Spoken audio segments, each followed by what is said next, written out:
Iqtisodiyotda barqaror rivojlanish uchun nisbatlar juda muhim. Sanoat bilan qishloq xo'jaligi bilan qurilish qanday bo'lishi kerak? Katta imkoniyat berildi, hamma joyda uylar qurilish boshlandi, to'g'rimi? Ma'lum bir holatga kelganda O'zbekiston aholisiga nisbatan son ko'p qurilish qilib qo'ysak nima bo'ladi? Qurilish biznesi o'ladi birinchidan. O'sha sohadagi mutaxassislar och qoladi. Ularni boshqatdan o'qitish, boshqa kasblarga moslashtirishga yana davlat xarajat qiladi.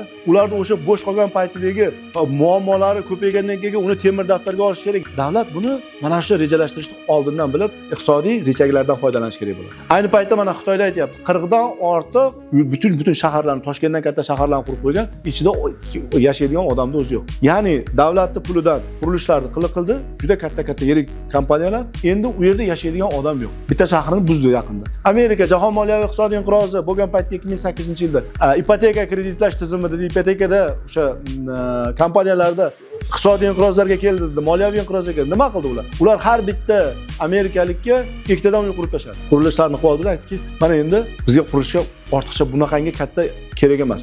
Nordic University ta'limda mukammallik sari.